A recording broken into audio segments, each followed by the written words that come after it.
Cunas tá goibh a chóirde is mi sé ONP agus fáiltí í roisteach go dtí Leabhar-mheas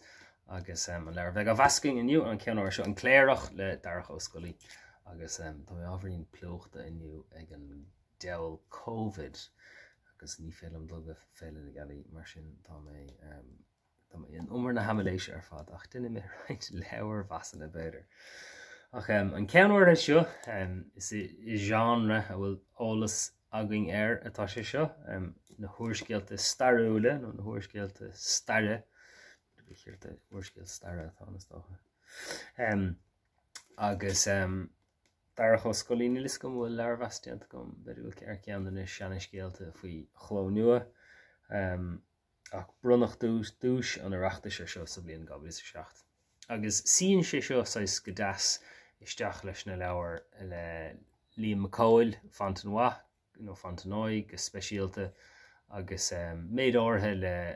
trílóg na litreach ach haan an leabhar se go mórnam so tá tálan is seo léas é ach duine méireacht lé éigeí ina bhar na beidir léith mé blurbe agus chur mé gcuine am héin cad é tá tála. Arach na bliana siad ag chuige 600 fear agus 3 scór marcach ag mar seo isteach trí dheatam bhaile an teampall mhór an kernel ó fleharta ar a gceann, bratacha ar folúin agus drumí an múla. Go bunúsach tá Cléireach sa scéil seo agus is sé tá ganas ar chóir an bhuiisiún san arm agus tá contas ar an arm ag tethe rih arm chromil.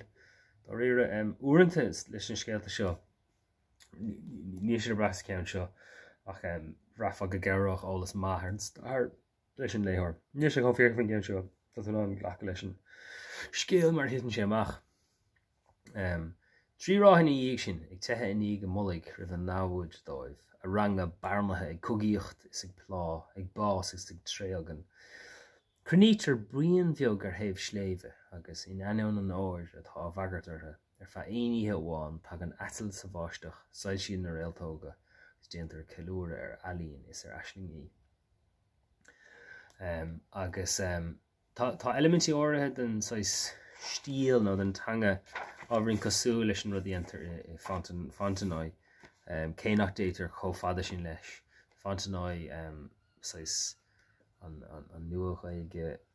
is an céin réigeíoch ní an nuacha ige bhachatán achas nuacha ige clásacha na ba. Ach péir beach dua áirithe ag léthóir nuacha ige an teach sin hiiscint. Ní sé sin chomhfíor chéanana faoin teach seo. Curtar an BH i láthair le bhí ach seachas sin ní héitir chun ásaíochta ar fad. Gus beidir gur cíalmhar an curchaige sin go dtugann sé bheittíigh don léthar nachhfuil an sin óla se ar na seanna teach sanna nó ar na seanna chapaí sin na seanna láiscíalaí. Luain sé gúil an leabhar na hailte agus na leabhar bhór mar brethir ná cín le ó Luain nach chur taigh go donnacha an agar. Agus ní sin léite go mar spéis go feisiint cadí na cosúlaachtaí agus na difriachtaí atá. Ach na buan atá an leabhar seo ná an chur síos ar an stair seis na mion sonraí stair leis sin inrú is mó a hanélamsa. Ní me chotácha le na persan na mór nó na cogaí nó cé atá gceist uaireanta nó cé na cumplach na regimentí éagsúla agus a lehéid. Ach na mion sonraí starúla bhhailins le cad éon bí atá ag daoine, cad éon duchatá á thólacha, céannácht a godlíonn siad is títhe, conas mar a chuníonn siad contas, conas mar a bhogan arm thar chríothach, conas mar a bhogan arm thar chliamh, agus na guní móra agus a lehéid. Ach sé an achtar sin i lár an leabhar is táhachtaí ar fad. So is tagann siad ar hiig tórn is stáilm agus nó rudéigen agus bailín na hifiigh agus daoine eile san náid sin agus bítar siar san iar de scéalta. Agus tá na scéalta sin spéisiúil agus chuirtar látharíd go han spéisiúil. Bhá mé soltá sa sin tá chuid acu sin bailín siad leis an taidúireacht an chud is mó agus a chuid acu sin lunathe ar bhóráin na hórappa agus ceann amhánacha tá saltar nó leabhar sais banathe óhainins le teilech ar le agus tá contas ar chusint na saltrach agus conas mar na thugan duine bhfuil léamh ar fadageacht a léamh éigeige agus chunas mar thugann sé cosint don paltar chéanna agus le héad sin agus leabhar agus le agus rí sin rud eicimiid go minic ag líam cáil freisin sais an dúil mhór sna leabhar. Tá rud eile an freisin sais tugtar le fis gur céic ó órappach is atá na gael nó is a bhí na gael. Bhín si sin le sunrú mar chuid de sais mhór thugra leabhar Breac braham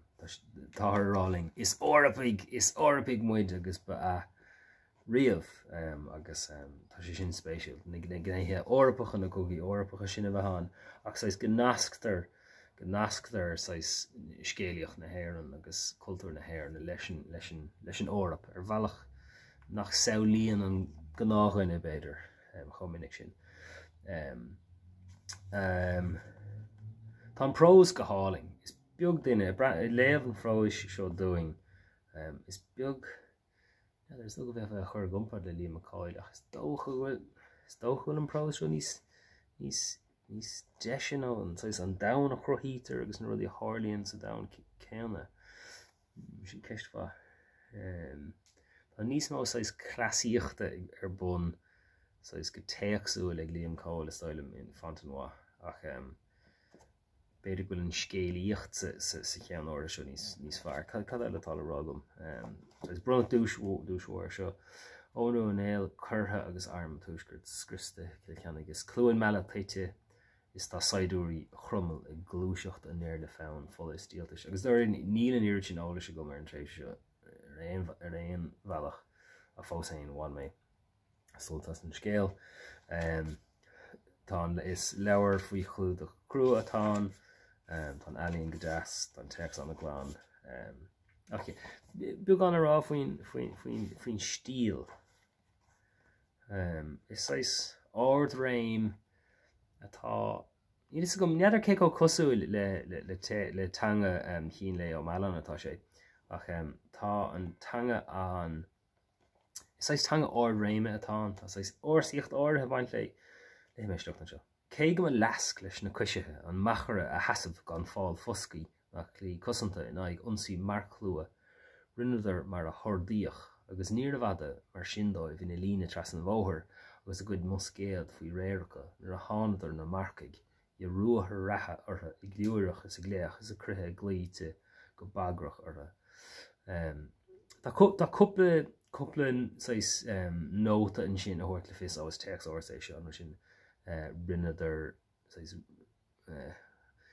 rinne siad na fér ionsaí ar an gaslan nó rinne siad na fér rinneadar na fér ionsaí ar an gaslan ru aigen mar sin bhíonn sin an gréalta ach tá severas tanga as an gnáach ag an údar agus ach ní héin sé chun seafáide leis ar bhealach é an úint a braim sin faoine na seaniscéalta fíníocht agus a lehéad is galamasíocht tanga annach chuid de ach sna leabhar seo na thuairscéalta stair le tá bhd ar níos má sima agam sna teachsanna agus bhfuil a tharlahain tú agus sa flotta agus tharlíonn rudaí agus na immunsan is stair le sin Harbh Special ach hahan an Cléireach go mórm Darach ó Scolaí tá mo chlór cin na tepperm agus slócht an ordaigh an term. Slán tamlíon chuirde.